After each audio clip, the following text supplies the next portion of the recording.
Imagine, if you will, a soldier in the brutal, muddy hellscape of the First World War. Right. He is so ruthlessly brave, so seemingly devoid of fear, that he charges and captures an enemy trench entirely single-handedly, just scattering dozens of enemy fighters. Which is astounding on its own. Yeah. But then, instead of calling for backup or, securing the perimeter or celebrating his victory, he simply sits down in the mud in the middle of a war zone, Yeah. pulls out a book of poetry, and just starts to read. It is wild. Welcome to the Deep Dive. I am thrilled you're joining us today because the person we are looking at is one of the most fascinating, complex contradictions of the 20th century. Oh, absolutely. Today's source material is an extensive Wikipedia article detailing the life of Siegfried Sassoon, and our mission for this deep dive is to explore the incredible paradox of a man who was simultaneously a highly decorated combat hero and one of the British military's most prominent anti-war dissidents. Yeah, we are going to look at how his personal journey completely shattered the romanticized illusions of warfare for an entire generation. Exactly. It is a truly remarkable life to examine. I mean, Sassoon's story forces us to question the intersection of severe psychological trauma, the creation of enduring art, and really the very nature of historical truth. Right. He was a man pulled between absolute extremes. By looking at his life, we get a profoundly unfiltered view of a world that was, quite literally, tearing itself apart, and a man trying to find some kind of moral footing in the rubble. Okay, let's unpack this. Because you really cannot understand the sheer magnitude of Sassoon's later rebellion without first understanding the incredibly unique, privileged, and somewhat fractured world he came from. Definitely. He was born in September 1886 into a family of massive cultural contrasts. His father, Alfred, was Jewish, descending from the incredibly wealthy Baghdadi Jewish Sassoon merchant family. But Alfred was actually entirely disinherited. Yeah, for marrying outside the faith. Right. Because Siegfried's mother, Teresa, was Anglo-Catholic and part of the prominent Thornycroft family. The sculptors. Yes, the famous sculptors responsible for some of the best-known statues in London. So right away, we have this vivid blending of different cultural inheritances, creating a home environment that was rich in the arts, but also marked by familial estrangement. Yeah. And it is also worth noting a small but interesting detail about his name, which comes up quite a bit. Oh, right. Despite the very Germanic-sounding name, Siegfried, there was absolutely no German ancestry in his family. None at all. His mother simply loved Richard Wagner's operas and named him after one of the characters. Which is a detail that probably felt a bit heavy a few decades later when the world went to war. I can imagine. But his childhood, while very comfortable, definitely had its dark spots. His parents separated when he was just 4 years old, and his father died of tuberculosis shortly after. Right. However, Sassoon lived on a private income, which was later boosted by a massive inheritance from his aunt, Rachel Peer. Which changed everything for him. It really did. This inheritance was so substantial, it eventually allowed him to buy a sweeping country estate in Wiltshire called Heytesbury House. And that financial independence is crucial to understanding his early adulthood. It meant he never had to mold himself to the practicalities of a traditional career. He could just do what he wanted. Exactly. I mean, he went to Clare College, Cambridge, to read history, but he actually left without a degree. Just dropped out. Yeah. Instead, he spent the years after 1907 essentially living the ultimate life of an Edwardian country gentleman. Hunting. He was hunting, he was writing romantic, somewhat dilettantish verse, and he was playing a significant amount of cricket. And he wasn't just casually tossing a ball around on the village green. He played for the Blue Mantles Cricket Club, Right. sometimes taking the field alongside Arthur Conan Doyle, the creator of Sherlock Holmes. Which is such a crazy visual. I know. I want you, the listener, to really picture this environment. Picture a wealthy young man riding horses through the misty English countryside, playing cricket with literary giants, and writing poetry parodies. He actually wrote a parody of a John Masefield poem called The Daffodil Murderer, which, amazingly, was so well written, it accidentally turned into a genuinely good piece of poetry. He couldn't even write a bad parody. Right. So he is living this idyllic, almost storybook existence, completely unaware that his entire world is about to shatter. The contrast between his pre-war life and what was to come could not be starker. It really represents the abrupt end of an entire era of European innocence. Yeah. When the threat of a European war became undeniable, Sassoon didn't hesitate. He was in service with the Sussex Yeomanry, a volunteer cavalry regiment, on August 4th, 1914, Which was the exact day. the very day the United Kingdom declared war on Germany. Though he had a bit of a false start. He broke his arm badly in a riding accident before he even saw combat. Right. But he eventually shipped out to France with the Royal Welsh Fusiliers in late 1915 as a commissioned officer. And this is where the idyllic country poet violently collides with the horrors of the Western Front. It's quite a shock to the system. It's hard to reconcile a guy who just wants to sit in a library and write romantic verse with the brutal reality of trench warfare. How did that environment actually change his writing? What's fascinating here is the profound, almost violent shift in his creative voice. While in France, he met another writer, Robert Graves, Okay. who became a close friend and a major influence. Graves had a literary philosophy of gritty realism that deeply impacted Sassoon. Gritty realism. Yeah. Under this influence, and confronted with the daily slaughter around him, Sassoon completely abandoned that romantic sweetness of his early verse. He adopted a new philosophy for his writing. He called it no truth unfitting. No truth unfitting. That's a powerful standard to hold yourself to in a war zone. Exactly. He began detailing the absolute ugliest realities of the trenches. The stuff people didn't want to hear about. Right. He did this deliberately to shock a British public back home that was being lulled by patriotic, sanitized propaganda. Wow. He wrote about rotting corpses, mangled limbs, the suffocating filth of the mud, and even soldiers committing suicide out of sheer despair. Just laying it all out there. He was holding up a mirror to the society that sent these young men to die. But the paradox is that while he was writing these brutally anti-war poems, he was simultaneously acting as one of the most terrifyingly effective combat soldiers in his regiment. Yes. His men nicknamed him Mad Jack because of his jaw-dropping, near-suicidal military exploits. And that brings us back to the story from the beginning of our deep dive. The trench story. The Mehmet's Wood incident. Armed with grenades, he went over the top in broad daylight, scattered 60 German soldiers, and captured an enemy trench entirely single-handedly. And the absurdity of the conflict is perfectly encapsulated in what he did next. Yeah. As you mentioned at the start, he didn't signal for reinforcements. He just sat down and captured German trench and read a book of poems he had brought with him. Unbelievable. He didn't even report back to his lines right away. Mm-hmm. Because of this, he actually delayed the British attack on the wood by 2 hours. 2 whole hours. Because the commanders thought British patrols were still out there. His commanding officer, Colonel Stockwell, was absolutely enraged, yelling at him that he could have gotten him a distinguished service order if he'd only shown more tactical sense. But he was a phenomenally brave company commander, constantly going out on dangerous night raids into no man's land. His men reportedly only felt safe when he was with them. He inspired that kind of loyalty. He did end up being awarded the Military Cross for remaining under intense fire for an hour and a half to collect wounded soldiers, and he was even later recommended for the Victoria Cross. Right. But where is that Mad Jack energy actually coming from? It clearly wasn't stemming from a deep belief in the righteousness of the war. That is the psychological core of Sassoon's experience. This manic courage, this Mad Jack persona, was actually driven by a deep, numbing depression and grief. In 1915, his younger brother Hamo was killed in the Gallipoli campaign, dying after having his leg amputated. Oh, wow. And soon after, his close friend David Cuthbert Thomas was also killed in action. So he's just losing everyone. Everyone. Sassoon's reckless bravery was, in many ways, a symptom of severe trauma. It was a desperate, almost suicidal grief, masquerading as traditional heroism. That makes so much sense. He was putting himself in the line of fire because he simply didn't care if he survived a world without the people he loved in it. Here's where it gets really interesting. Because the ultimate decorated war hero is about to commit the ultimate act of military rebellion. Yeah. In August 1917, Sassoon was recovering from gastric fever at Somerville College in Oxford, which was being used as a military hospital. Encouraged by a circle of pacifist friends, including philosophers like Bertrand Russell, he decided he had to take a definitive stand. Yeah, no. He wrote a letter to his commanding officer titled, "Finished with the War, a Soldier's Declaration." Now, looking at this strictly through a historical lens, independent of modern politics, his letter was a massive shock to the system of the British Empire. And we should be clear, we are just conveying the historical viewpoints from our source material here, not taking sides or endorsing any political stances. Exactly. Just reporting the facts of what he wrote. He stated he was acting in willful defiance of military authority. Bold. Very.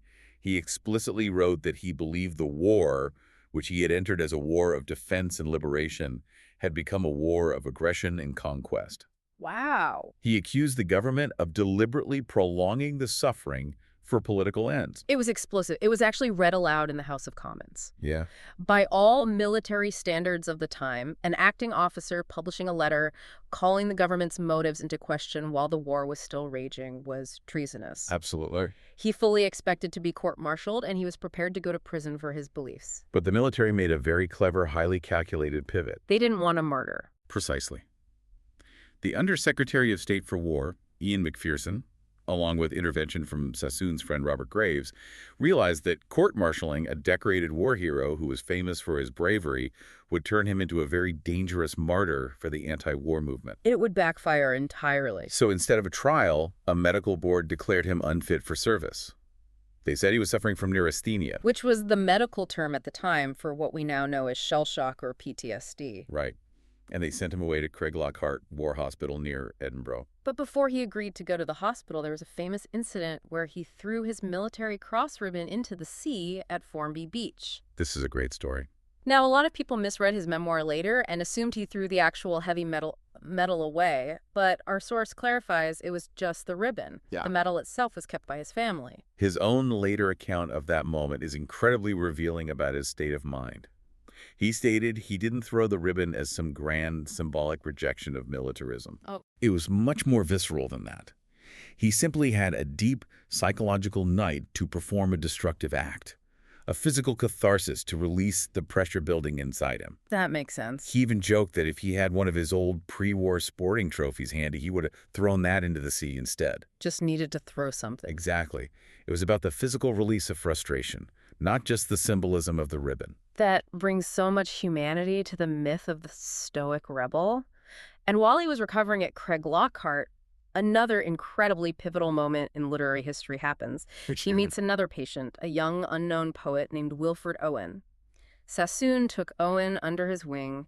He deeply influenced Owen's writing, giving him the confidence to write about the true horrors of the trenches. He really shaped him. Sassoon even physically amended the manuscript of Owen's most famous poem, Anthem for Doomed Youth. The bond between them was profound, both personally and artistically. Sassoon effectively gave Owen permission to embrace that same gritty, unflinching realism. The impact was so strong that Owen wrote a letter where he referred to Sassoon as Keats and Christ and Elijah. A poet, a savior, and a prophet all rolled into one. Exactly. Tragically, while both men eventually returned to active service, Owen was killed in France just 1 week before the armistice in 1918. Oh, that's heartbreaking. Sassoon later wrote that Owen's death was an unhealed wound that he carried for the rest of his life. Sassoon's own return to the front was also almost fatal. By 1918, he'd been promoted to acting captain, serving in Palestine and then back to France. But in July, he was wounded in the head. And this was by friendly fire, wasn't it? It was. A British soldier apparently mistook him for a German in the fading light. Our source notes a highly debated 2018 tabloid story suggesting it might not have been accidental, Interesting. hinting at a possible fragging incident by someone angry at his anti-war stances. But the overwhelming historical consensus is that it was a tragic accident.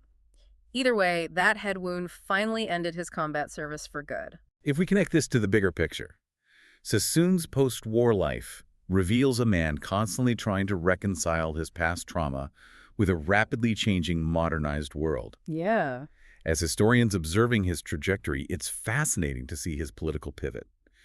He initially aligned himself with the politics of the labor movement, perhaps looking for a societal structure that prioritized peace. Right, and again, we're just analyzing the history here impartially. Of course.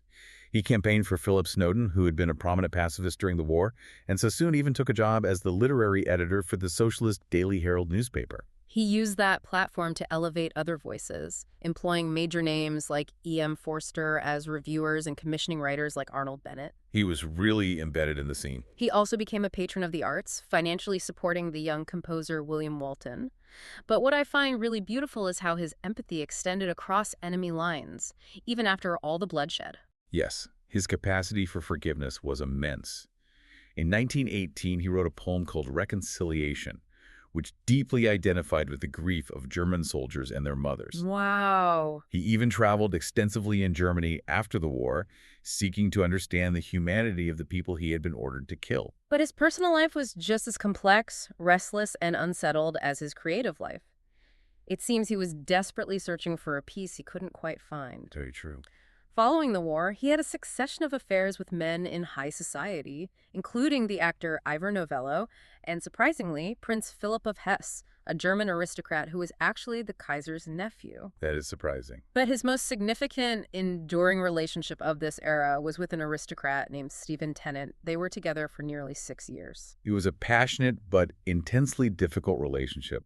Tennant suffered from recurrent tuberculosis, which put a massive emotional and physical strain on both of them. Yeah. In 1933, Tennant ended the relationship in a rather brutal, distant fashion by having his physician write a letter to Sassoon, abruptly stating that Tennant never wanted to see him again. Ouch. To survive the horrors of the Western Front only to have your heart broken via a doctor's note is just incredibly sad. It's brutal. Later that same year, still reeling from the breakup, he met and married Hester Gaddy, who was 20 years younger than him. Right. They had a son, George, whom Sassoon absolutely adored and wrote several beautiful poems for. But sadly, the marriage broke down after the Second World War. They just needed different things. Yeah, Sassoon needed absolute solitude to manage his lingering demons, while Hester needed companionship, and it led to a very messy separation. Didn't she threaten legal action against someone? She did. Hester threatened legal action against a headmistress named Vivian Hancock, whom Sassoon had formed a close platonic friendship with. She threw around some pretty dramatic accusations. It seems he was restless in every aspect of his life. Even driving, right? Yes, even in his day-to-day routines. Despite being gifted a car by his publisher, his friends famously dreaded getting in the passenger seat with him because he was such an erratic, spectacularly terrible driver. That restlessness, that inability to just sit still and be at peace, carried over into his literary career as well. So, Feeling he had said all he could in verse, he pivoted from poetry to prose in 1928, publishing memoirs of a fox hunting man anonymously. right. It was a fictionalized autobiography that showed a much more humorous, gentle side of his youth. It won the James Tait Black Award, which is one of Britain's oldest and most prestigious literary prizes. Amazing. And it became the first part of his highly acclaimed Schurston trilogy. So what does this all mean? We have a man who lived a dozen different lives. The carefree cricketer, the terrifying Mad Jack, the fierce anti-war dissident, the literary editor, and the celebrated memoirist. Quite a resume. Truly. He even underwent a massive spiritual shift late in life, finally ending his lifelong spiritual searching by converting to Catholicism in 1957 at the age of 70. Just 10 years before he died of stomach cancer in 1967. But his legacy is still evolving even today, isn't it? Yes, heavily. The archive of his personal papers, which was eventually acquired by Cambridge University, continues to yield incredible secrets about his process and the era he lived in. And this brings us to one of the most stunning revelations in the source material. The 2013 discovery. Yes. In 2013, researchers digging through those archives discovered an early draft of one of his most famous anti-war poems called Atrocities. And what they found was shocking. It was. The draft revealed that crucial lines had been completely cut and diluted by his publisher before it ever saw the light of day. The original poem explicitly detailed Allied troops killing German prisoners of war out of nervousness and spite. But the publisher was terrified of the public backlash. They forced Sassoon to expurgate the text, softening the reality of Allied war crimes before it could be printed. What stands out to you when you really think about that discovery? It makes you pause. Here is Siegfried Sassoon, a man who dedicated his entire adult life to the philosophy of no truth unfitting. Yeah. A man who risked a court-martial to tell the public the truth about the war. Having his own horrific truths quietly sanded down by a publisher who decided the British public simply couldn't handle the reality of what their own soldiers were doing in the mud of France. It is a chilling reminder of how the narrative of war is controlled. Exactly. It's an incredible thought. To quickly recap our journey today, we followed Siegfried Sassoon from the idyllic, sun-drenched cricket pitches of Edwardian England into the bloody, terrifying trenches of the Western Front, where his profound grief earned him the name Mad Jack. A completely different world. We've seen him launch a fiercely eloquent rebellion against the very military that decorated him, mentor one of history's greatest war poets in a psychiatric hospital, and eventually become a giant of British literature. constantly searching for peace in a deeply complicated personal and spiritual life. This raises an important question. Building on that 2013 discovery of the censored draft of atrocities, we have to ask ourselves how much of our accepted history of global conflicts has been quietly edited, diluted, or erased by publishers, governments, and institutions who are simply afraid of the raw truth. It's a huge question. And how might our entire societal understanding of heroism completely change if we had access to the unfiltered, ugly reality from the very beginning rather than uncovering it in a university archive a century later? A heavy but absolutely essential thought to leave you with today. We want to warmly thank you for joining us on this deep dive into the extraordinary, paradoxical life of Siegfried Sassoon. Keep reading, keep seeking out multiple perspectives, and above all, keep questioning the narratives around you. Until next time.